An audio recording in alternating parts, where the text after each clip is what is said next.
And thank you everyone for being with us today.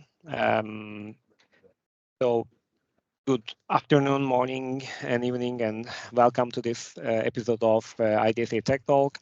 Today, we will be diving deep into the real-world applications of Prometheus-X Dataspace connector, which is one of the pioneering data connectors that also adopted the Dataspace Protocol. So in the realm of data spaces, we are frequently confronting questions on sharing personal data in a secure and sovereign manner, as you know. That is also in compliance with legal and ethical standards. So this is a good occasion to see the best practices. And before we begin, I would also like to take a moment to acknowledge the projects supporting this Tech Talk. So their contributions were super important for us. So to name it, Agridata Value, Dacapo, Databricks, Datamite, Dataspace Support Center, Veles, Disco, Divine, EnerShare, EU Hubs for Data, Tango, Pleiades, and we have a lone project in the second slide, which is Hedge IoT. So during the webinar, please feel free to use the questions panel to ask any questions you have, and our presenters will try to answer them. So we have a wide range of great presenters, great team today with Matthias de Bièvre, with Felix Bole, Sylvain Le Bon, Tom Bergmans, and Benjamin André. So I would like to give the floor to you, Matthias, maybe to start with. Thank you, Anil. Please let me know if there are some problems with my sound or else. But very excited. Thank you for co-organizing this tech talk, and very excited to talk a bit more concretely how we can manage personal data sharing in data spaces. So let me share my screen.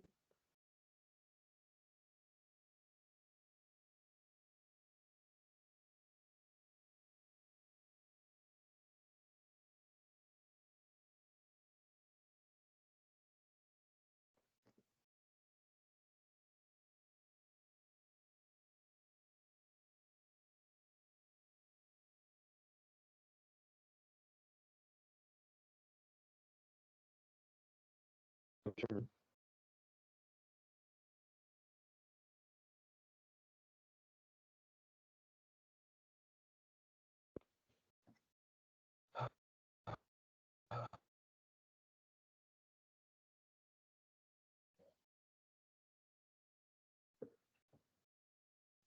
Matthias, there seems to be a screen sharing problem, or? Yeah, can you hear me or not? Yes, with a little bit of latency, I guess, but. Okay, it's yeah, I have some just the time that I share my screen, it's lagging a bit. Sorry.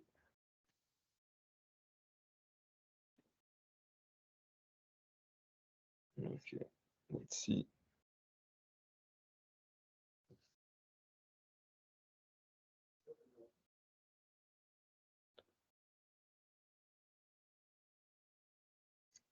So can you see my screen? Not at the moment. Yeah, because I'm sharing it. It says it's sharing.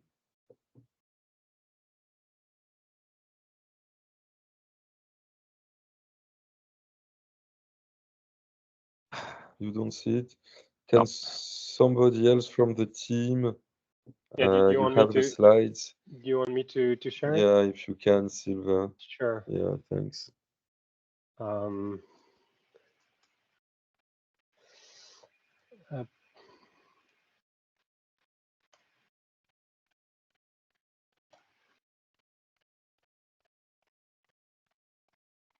Is it working? Doesn't seem to Yes. be. Oh, yes, it is. Okay, cool. Okay, thanks, Sylvain. Sorry, everybody, for these problems. So yes, today smooth personal data sharing. If you go to the next slide. The agenda is we'll talk a bit about Prometheus-X and what we're doing on this personal data sharing in data spaces. Then we'll have a presentation of how the solid protocol also integrates with what we're building from Tom. Sylvain will present some first possible use cases in the media data space, and Benjamin will present some cool use cases in the education domain, and then we'll deep dive technically of how it works. If you go to the next slide. So Prometheus-X is a non-profit that was created in 2021 to really develop some core components for data spaces. So what we call building blocks. And we have about 19 members that are developing this common building blocks. We'll get to them in a moment. And we are deploying use cases in. Yeah, sorry about that. I don't know why I got kicked out. Okay, can you see my screen again? Yes, it works now, Sylvain. Thank you very much. Okay. Matthias is still with us.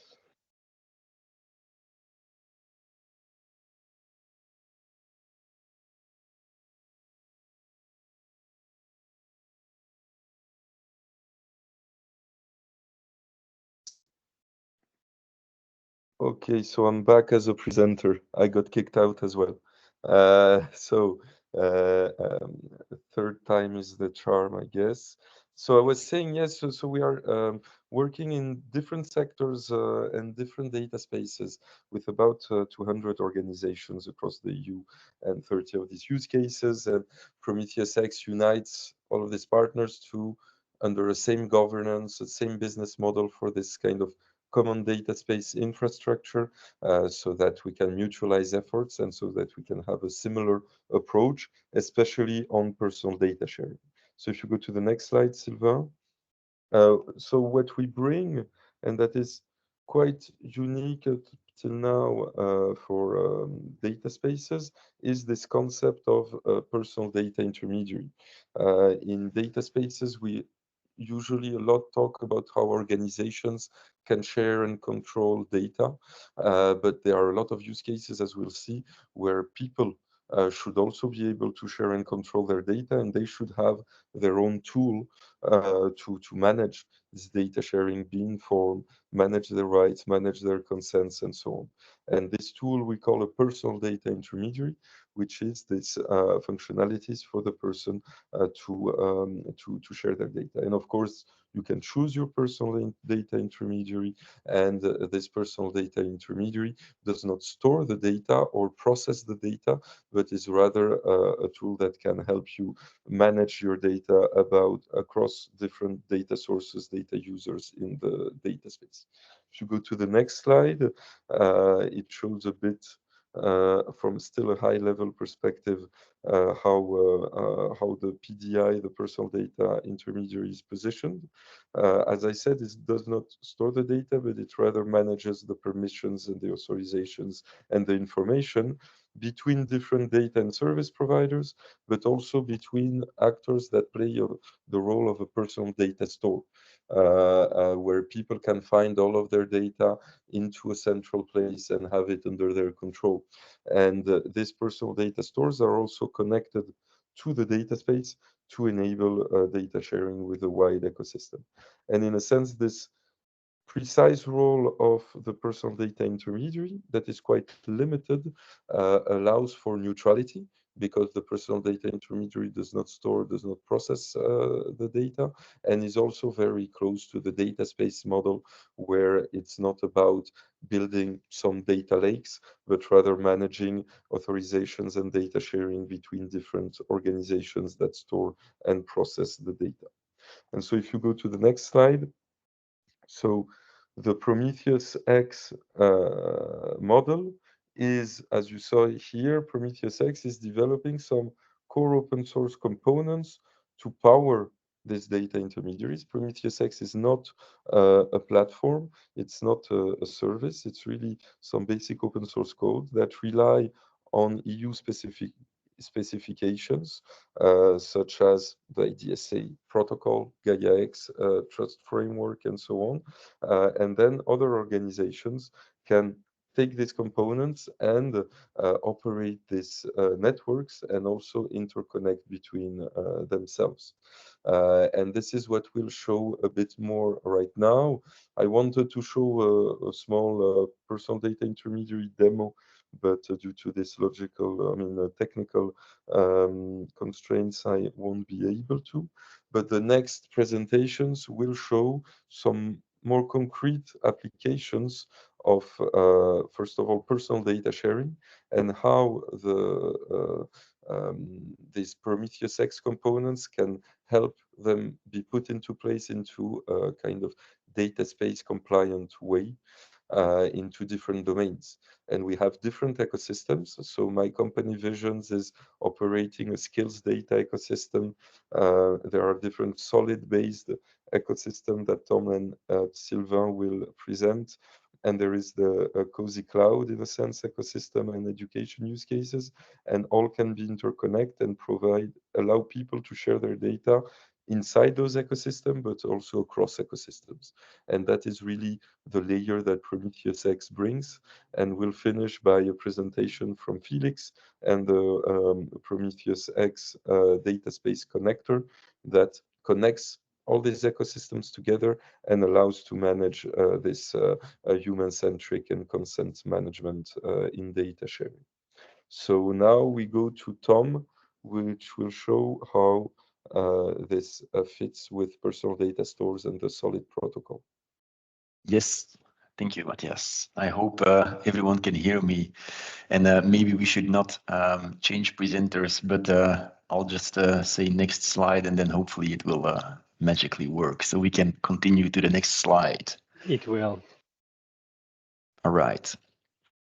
All right, Matthias already mentioned it. We'll be focusing on PDS, personal data stores, and how they can fit with data spaces. And then very specifically, first up will be Solid. And I'm from imec. We have a department or initiatives called Solid Lab, where we investigate not only the current state of the Solid protocol, the Solid open standard, but also how we can improve it towards next versions. And why do we still think it's a narrative that is very actively needed? Because we also check whether or not the topic of personal data, privacy, data sharing, etc., is on people's minds. We do it on a yearly basis to see whether or not people are more wary, more distrustful towards sharing personal data, or more liberal.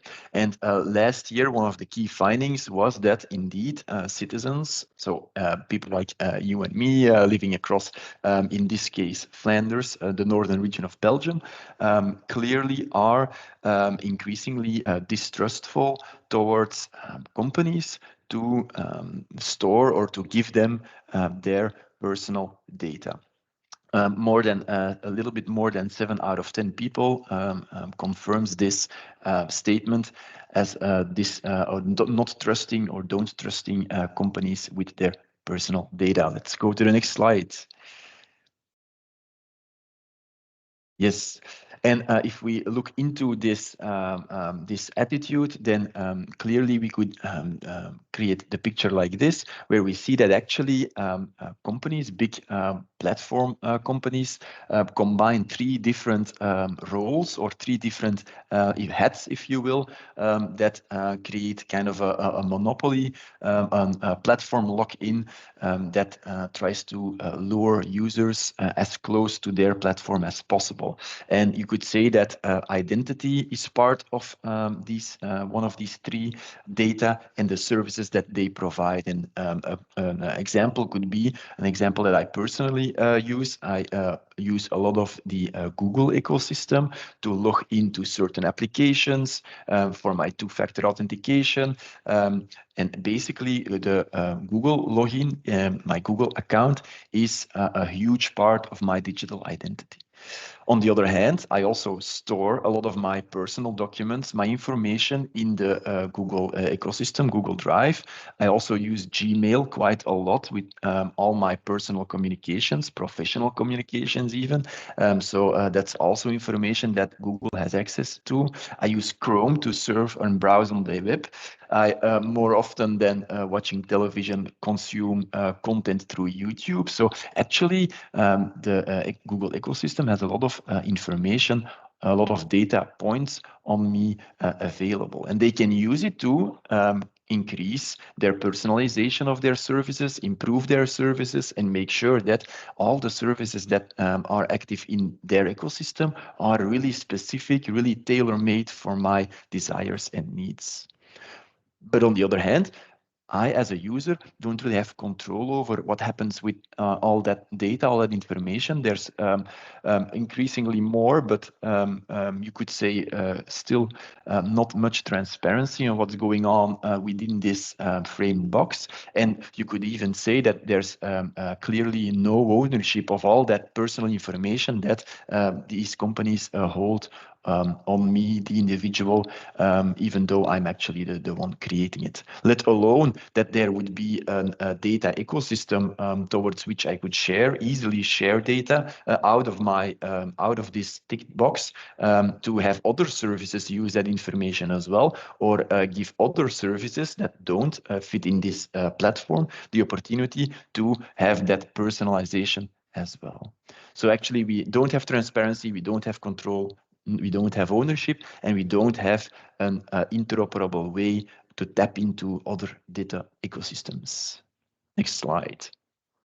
And this is what, at the outset, the Solid protocol wanted to change, where rather than me as an individual storing data at different platforms, duplicating data points at all these different platforms, having outdated and incomplete information scattered across the digital landscape without control. We want to turn that process around, where all the relevant data that I, as an individual, want to store and want to have available falls under my control, my personal data store, and I can grant or detract access to services to use my data if I wanted to, but also not use it if I do not want it to. So rather than giving away my data towards platforms, we will, or the Solid mindset wants to turn that around, have the data under the control, the ownership of the individual in a personal data store, and only have services access and use that information if it is clearly allowed by the user. All right, let's go to the next slide, where indeed this change, this mindset that we want to change, the way the web in a sense works, we want to change it. I say we, the idea sprouted out of the head of Sir Tim Berners-Lee. We want to change or flip that around, because only then we can really inspire or have transparency, full control, and also full ownership of the personal data, the data that actually rightfully falls under your ownership. But you can also see that this last box, the data ecosystems box, still isn't ticked before. So this is where I think that the Solid ecosystem still can hugely benefit from the data space realm to tap into the existing data ecosystems, the data spaces that are being set up across different domains, across different countries and initiatives. All right, next slide. And from the other way around, from the data space perspective, if we look at the projects that are currently being done, the initiatives that are being implemented as we speak, a lot of them focus on either a closed ecosystem or a partially open ecosystem. But in reality, or at least the projects that I'm involved in, I wouldn't say that we have truly federated ecosystems of interoperable data sharing going on at a very large and wide scale. So from the data space perspective, if we want to really scale to very large ecosystems or a federation of interoperable ecosystems, we will definitely need the angle of personal data as well, because otherwise we will never reach the scale that we envisioned for data space applications. We will always be stuck in these more closed or smaller ecosystems. So from the data space perspective, I'm a true believer that we definitely need personal data to achieve this deployment or this sharing at scale. So that's why the narrative of a solid-based or personal data stores and data spaces, they go hand in hand, and actually it's a couple or a marriage made in heaven, in my opinion. All right, next slide. And if we want that marriage, that vision a reality, then we have to approach it from both ways. So from the solid perspective, it would only make sense to make sure that the protocol that we're trying to put forward, or the changes that we want to apply to the solid ecosystem, fit with the most important reference architecture model out there in data spaces, which would be the IDSA, which you have in front of you now. So if you go to the next slide, you'll see that we try to map the components or the building blocks within Solid as much as possible to this existing IDSA reference architecture model. And if you go to the next slide, you'll also see that we did it from a generic perspective, but very concretely as well, together with Prometheus-X and everyone, all the speakers here, to push for a feasible, a realistic proof of concept, where we'll try to use the existing Prometheus-X connector, catalog, and identity building blocks, the components that you hear Matthias referenced before, and see how we can make it work with a solid-based personal data storage system. To not go too far in philosophical discussions, but also stay grounded in reality, and something that hopefully in the near future proves to be feasible. All right, next slide.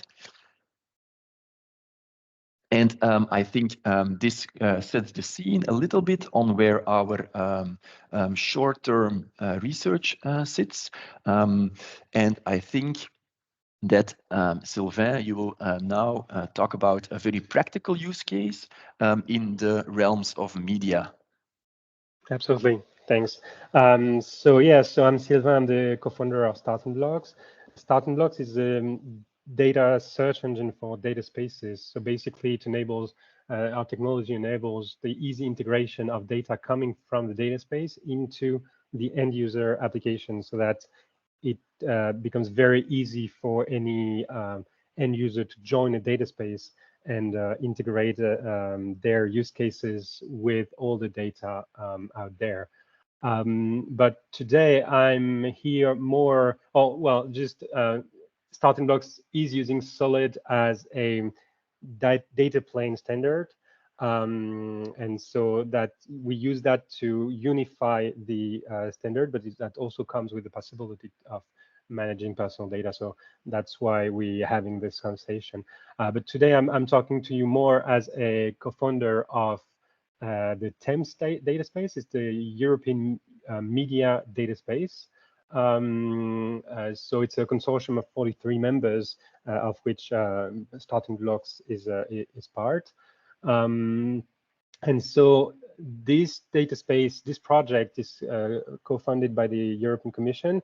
It in the first stage, it covers 8 trial projects that go, I'm not going into the details, we don't have time today, but that go from sharing, fact-checking across news agencies to easing the production chain of movie creation, all the way to discovering data assets for a movie, such as subtitles or 3D models, and so on. And it gathers main actors of the media industry in Europe, such as big TV broadcasters, or news agency, or podcast, or ebook editors. The media industry has this specific that, on the contrary to other industries, such as manufacturing industries, for example. The role of the media industry is to provide content, is to broadcast content. So where often in data spaces, the matter is to avoid data from going out of the company. In the media industry, what's specific is that their job of the people is to put data out of the company, but under certain conditions. And so the data space here is more to make sure that those conditions for the distribution of content are met, rather than preventing the data from going out. There's one thing that's very important in every media industry lines, which is the audience, because in this industry, audience is money, obviously, and so the industry has transformed a lot in the last decades with digitalization, and the ways to broadcast the content and the ways to monetize it has changed a lot. And so this data space is also inside this movement of transformation, and to provide new ways to monetize and ease the exchange of data between all the partners. One way you can see that is through this cookie banner that you have in many websites today. So you have people telling you that they value your privacy a lot, and they will only share your personal data with 1,361 partners, which will do something that you don't know with your personal data. And so here we obviously see that there's an issue about what like how to get the personalization and all the services that come with your data without losing the trust in what people do with your data. So it's one key element of finding new models in the media industry to actually find a solution to being able to provide very specific customization of content, such as suggestion of new contents of what you could see next or read next on your experience, and or have a very personalized advertising that would match more what the user wants and helps better monetization of the content, but doing so while still preserving user data. And so that's something that where a personal data connector would be a solution. The idea here is based on the kind of architecture that Tom just presented, to enable users to either share their personal data in a very trustful environment, or even have a compute to data mechanism where they don't share the data, but have some algorithms being applied to their data on their own store, so that they keep the sovereignty and the control of what the data is, how the data is used. So this kind of connector could enable the user to have all the personal data, including, for example, their history of content browsing, or their preferences, or all the data that can be used to a customized experience, to have all these data stored under their control, and then have the data connector giving them a control on the consent they give to whom, all the history of who accesses this data, also bring all the trust that the data spaces bring to industrial partners today at the user level, making sure that when someone says that they're going to do something with your data, that's what they're going to do, and maybe the possibility of compute to data, which is a work in progress as well in different parts of the data space ecosystem.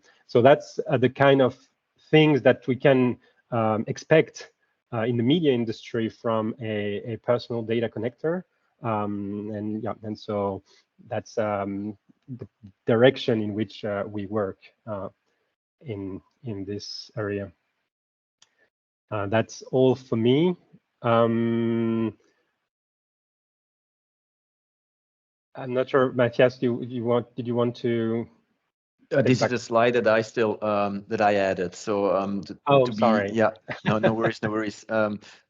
I always try to be very pragmatic and very open on where we're at. And through this, that the things that we discussed, and I see some questions in the chat, indeed, are work in progress. I think if we really want to split data storage, data services very strictly, we will introduce new challenges, new complexity that we need to address. So it's definitely work in progress, and together internally we try to split it in two phases, where the diagram that I showed previously, where we'll try to fit the core Prometheus-X PTX components with a solid-based PDS. That will be the first ad hoc integration to read data out of a PDS, push data in it via the connector, and integrate with the existing components. And together with that first ad hoc phase, we'll also try to push the solid specification, the ODRL policy standard, etc., towards the next level to also be more future-proof in future collaborations, and have a joint roadmap together towards personal data sharing in data spaces. Voilà. Okay, thank you for the presentation. So I go on with another use case. I'm Benjamin André. I'm the co-founder of Cozy Cloud. Cozy Cloud is a personal data store, a personal cloud. We are very similar to Solid.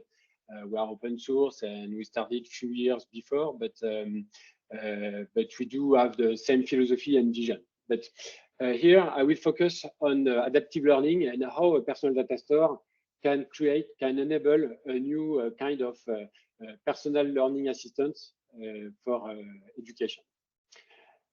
First, I would like to think with you about how can we benefit from truly intelligent and personalized services without having to be fully necked, being fully screened by our assistants.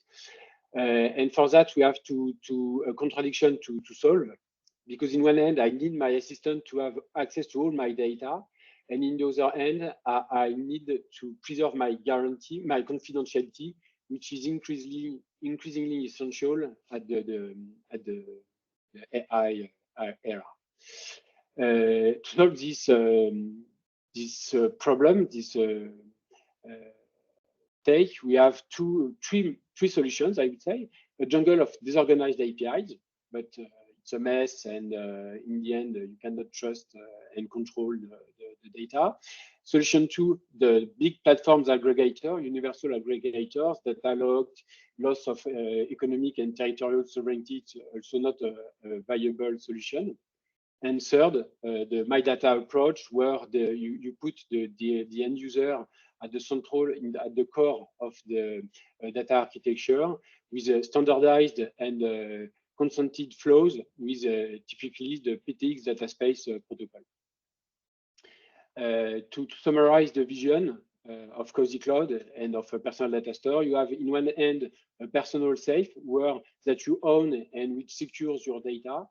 You have some connectors able to automatically retrieve and normalize any of my data, and it's a pain of India's to develop all those connectors. That's why interoperability and protocols and regulations regarding personal data are essential. That's why Dataspace attention on personal data and technical solutions such as the ecosystem of Prometheus-X is very important for personal data stores. And in the end, when you use both a personal data store and those connectors, you can have into your personal data store some services locked into your personal data store, like in an enclave, in a crypt, so that they can leverage your digital intimacy without you having to disclose your data, without having to disclose your personal intimacy. So let's go back to the adaptive learning use case, which is an ancient promise now becoming possible or almost possible, because next slide. because because learning traces are erased every year, and educational content is very, very scattered. It's a nightmare to get all the educational content of students and of teachers. And that's why on the next slide, I show that we work with the French Ministry of Education to develop and offer to French students a personal digital space that students can keep throughout their school career and which is connected to all their online services, both from the school services up to the students' Google for Classroom, Google Classroom account. On the next slide, it's a sum up of what this personal cloud can leverage for the students. You can access all these applications, you can collaborate, but, and that's the important point, you can aggregate and normalize all its data across all its services, but also capitalize on those data from year to year. And you can benefit of usages of application using all those data. And one of those usage is the personal assistant. So how do we deliver the promise of a personal learning assistant? There are two problems to solve. First, you need to get all your students on board. Otherwise, only students who don't need your assistants will use it. And you need, of course, a high quality educational service for your students. And for that, you need, in fact, the solution to getting students on board is to get teachers on board, because teachers are strong prescribers, and then can give homeworks assignments to various students to use the assistant. But you need to leverage teachers without overloading them and taking into account conflicting expectations regarding their contents. Because some teachers will expect to use their own context, some others will expect to use the Scholar book, some others will agree to use a pedagogical sequence conceived by a pedagogical online service, some others won't. So you need to be able to leverage any kind of data to produce those smart assistants. And how can we bring all those properties to the teacher? For this, in fact, instead of developing our own content, we use AI to adapt the content chosen by the teacher rather than imposing new teaching materials.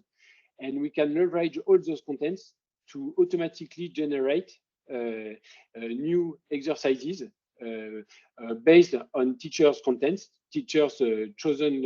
content chosen by the teacher. And then those exercises can be tailor-made so that it fits to the pedagogical sequence of the teacher. And then you have the teacher on board. Because you have managed to aggregate all those data, you can develop the assistant and deploy it to your users. Second aspect, you can have a deeply personalized trainings using learning traces, so that, for instance, if you have, as a teacher, to learn a new concept in mathematics, having some prerequisites to be understood, the assistant can detect that in the former year you have some you have missed some concepts, and he will train you specifically without the request of the teacher. So if you, that's what said this slide. We can go further. Here you have, on the next slide, you have the main key points of the service. It's designed for students because activities are validated by teachers and based on their content, the same as used in class. They are in line with teachers' expectations for the reason we have seen. And the personal data store brings durability of students' data and sovereignty because it's open source and can develop new services without having to disclose the data.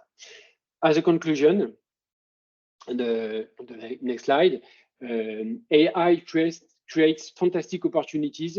Personal AI is one of them, but we need to be able to reclaim our personal data simply and seamlessly, securely, and with a minimum of standardization.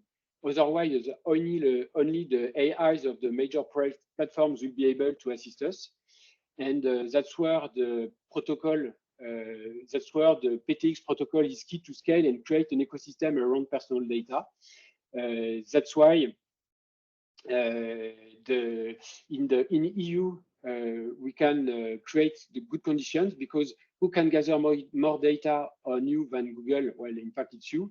It's the individual as a European citizens, and data spaces and EU regulations can create the conditions for the emergence of personal AIs, even more powerful because they gather even more data, relying on the legitimacy of the only person who can aggregate more data, the individual. So in the end, my personal message is data spaces do take interest in personal data. It's key for the economic ecosystem, the digital numeric ecosystem. And regulators, maybe you should take inspiration of the power, but also the failure of the PST2 regulation, because at the beginning of this regulation, the aim targeted was the same as, for instance, the Data Governance Act. So do not hesitate to contact me, and maybe Felix, floor is yours. All right, thank you, Sylvain. I'm going to try to take over the screen because I might need to jump around the slides. So I think it's working. Can we just have confirmation? Yes. Okay, great. So yeah, let's get a little bit more technical and talk about the Dataspace connector and its relationship with some of the core services. You've heard some of them mentioned by Matthias. I'll go over them a little bit more.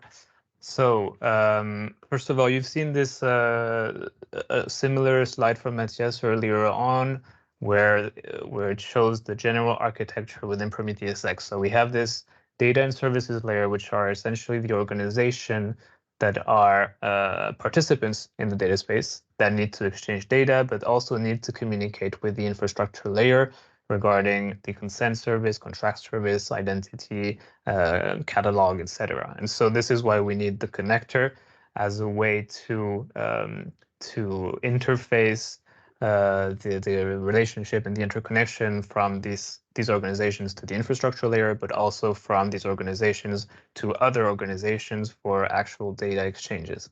And having the connector allows to have this under the digital commons layer, where we define one protocol that works for all because all are using the same connector.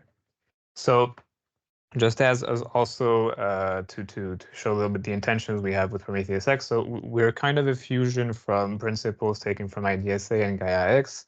As a very high level here, from Gaia-X, we're using schemas, models, what they call the credentials and attestations, so what was previously called self-descriptions, to represent for starters a standardized metadata system, but also to use the trust framework regarding the schemas and models that are being defined for the different entities that live within the data space. So participants, data resources, software resources, service offerings, etc. All of these are taken from the trust framework, and this is what we based ourselves on to build the, for instance, the catalog service. And from IDSA, we're looking more into the protocols and standards that are defined there. So the Dataspace Protocol, the catalog protocol, the standards used for contractualization, so ODRL policies, there's different supported IDS policy classes, which we translated into ODRL policies as well. And yeah, the use of these standards, so DCAT for the catalog and ODRL for all regarding contractualization and policies. So I'm just briefly going to go over some essential building blocks here. And for starters, I just want to talk quickly about this layer, that this component that lives in the digital commons layer in a way, which is the catalog registry, which is a component that stores a bunch of reference models for roles that participants can have in the data space, all kinds of reference business models, pricing models, etc., to help participants create their offerings within the catalog. But it also holds some policy templates that participants can reuse whenever they're contractualizing on the access to their data sets and resources with other participants in the data space. And so this one is important because it feeds to the catalog service, the contract service in the infrastructure layer, which is then understood and used by the Prometheus-X Dataspace connector during the data exchange protocols. So very briefly also, just to go over the core services. So we have this catalog, which is a REST API. It's the way the participants are onboarded into the data space. This is where they're going to be defining their resources, their assets, so data, software, service offerings, etc. But there is also another aspect of this, which is what we used to call ecosystems, but are represented as data space use cases, as called by the DSSC, which is a group of participants evolving around a similar use case where data sharing is made simpler through the use of a data space use case contract that handles and authorizes all data exchanges within this data space. And the catalog here is one of the systems that enable easy management of such ecosystems.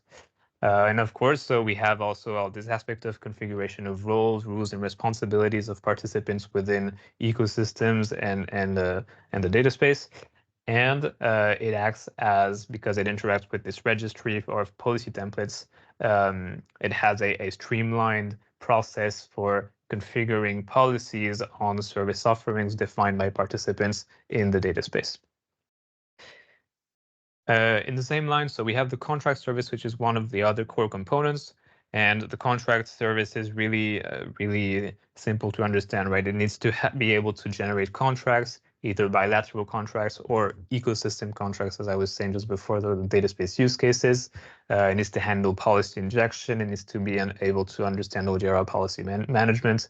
And it has this support for Prometheus-X defined ODR policy templates, so coming from the registry, but this registry can be tailored to any type of data space. So within Prometheus-X, we have the skills data space, so we have a registry of policies that are used within the skills data space, but another registry could be instantiated where policy templates can be tailored to that specific data space, and the contract service could be able to read this more custom ODR policy to interpret it and inject them inside of the contract.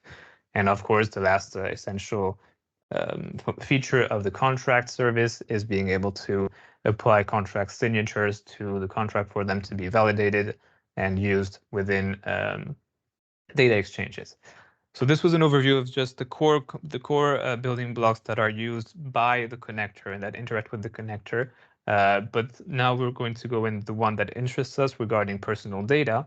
And I want to introduce this by showing first a technical architecture diagram that was done with the Dataspace for Skills initiative that shows the place of the personal data intermediary within the data space. Of course, this, even though it was made for the Dataspace for Skills initiative, it's not locked to the Dataspace for Skills. It can be applied to any kind of data space. But we see here clearly that the PDI is a way for the individual to access the data space. So it's the component that will enable the individual to manage his consent regarding how his data is used, by who, for what purpose within the data space. And the PDI communicates with the data space components, the different entities, but also the connectors of the participants, usually to provide consent information to trigger and authorize data exchanges based on the individual's consent. So the PDI has a couple components. It has identity component, it has a catalog component, it has the consent management.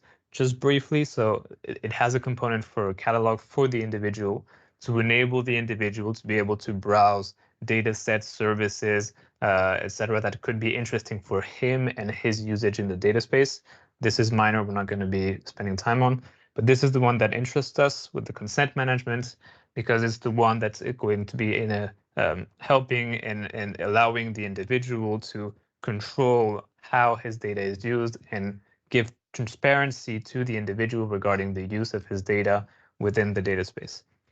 It's a manager, so it gives the individual the ability to easily grant consent, revoke consents, alter his consent, and do a bunch of things regarding his consent for controlling how his data is used. On top of that, it gives him all of the information that is necessary for him to have transparency and statistics and be able to monitor what's happening with his data within the data space. I just told that. So yeah, just a quick word on standards. The consent manager was initially based on the Contera initiative's work regarding consent records, as it was a widely recognized standard, but the work of the Contera initiative regarding consent has been introduced and amplified within the ISO specification on consent record information structure that came out late August of last year. So now the Prometheus-X consent management is following these standards regarding the consent lifecycle, consent receipt schemas, and everything else regarding consent schema and lifecycle. And just to finish on the PDI, so the consent manager as a PDI is also an interface for the individual for him to easily understand what he's giving consent on. This here is an example of how a consent screen can be shown to an individual, where we can see easily what organization is the data provider, what organization is the data consumer, what is the purpose of the data exchange, so how the consumer is going to be using the data, what data he can share, and a very simple way to say yes or no, I agree or decline that my data is going to be used by this organization for that purpose. On top of that, there's also a more educational aspect to it to enable the individual to understand how his data is going to be used, and more information regarding what exactly is consent, etc., for him to be able to understand more clearly what's going on with his data. But essentially, just to show here that it should be very simple, and it is very simple for the individuals to simply agree or decline on his consent whenever he is requested to give it. So now let's look into the interactions with the other components. And this is where we finally see the Dataspace connector interacting with these services. Here, we're just going to focus on how it interacts with the consent service. As you see, so each participant has a Dataspace connector. And this Dataspace connector communicates directly with the infrastructure services, and here the consent service. We're in a use case where the individual is going to be granting his consent for the data use of one participant that's coming from the other participants. And so what happens is the consent is going to be communicating with the contract service to verify that the contract that has been set and signed by the two participants prior to the granting of the consent, where they have been defining what is the data that's going to be used for what, under what set of policies, etc., is valid and is signed before actually triggering the data exchange. And once the consent service has validated this, it can then send over the consent information to the Dataspace connectors for then the Dataspace connectors to directly trigger the actual data exchange. So as you see, the consent service never has access to any of the data regarding the individual. All that is shared is consent information, and the data that is being shared is directly going from the participant that is the data provider to the participant that is the data consumer. Here we see a larger diagram, which is actually more simple than it looks. Just to show that if you look at the bottom of the screen, you can see both the data provider and data consumer participants, which have a data source and application, but also a Dataspace connector. And it's just to show how the connector actually communicates with all of these different entities. So It communicates with the infrastructure services, with the catalog to be able to read and write the different resources and offers on the catalog, synchronize its own catalog. It communicates with the contract to be able to check and verify the policies that exist on the contracts. And it communicates with the consent to be able to receive consent, verify consent, and yeah, interact with the consent service during the data exchange. And so afterwards, if you look at in the middle, at the bottom of the screen, you can see that the actual data exchange between the connectors is based on what the Dataspace Protocol states as a transfer process. What we needed to do to be able to include personal data is essentially augment this base protocol to be able to understand and read the consent of the individual to know that it is authorized to actually exchange personal data in this context. Seeing we're running out of time, so I'm going to continue quickly. Just to go more into details about the actual connector. So the connector is a very easy setup to do. There is a Docker file that can be used to host it anywhere, but it's also possible to build the source code directly. It has a very minimal configuration file for participants to be able to quickly take part into the different interactions within the dataspace, where there's going to be a need to communicate to set up basically interactions with a catalog, a contract, and a consent service that live in the infrastructure layer. And it needs to be able to understand the identities of the individuals within the participant applications. So it abstracts all of the information and the complexity of handling user identities for consents by communicating and creating proxies with the consent service so that the participant doesn't need to worry about this. This is documented inside the Prometheus-X connector GitHub repository. So as we're running out of time, I'm not going to be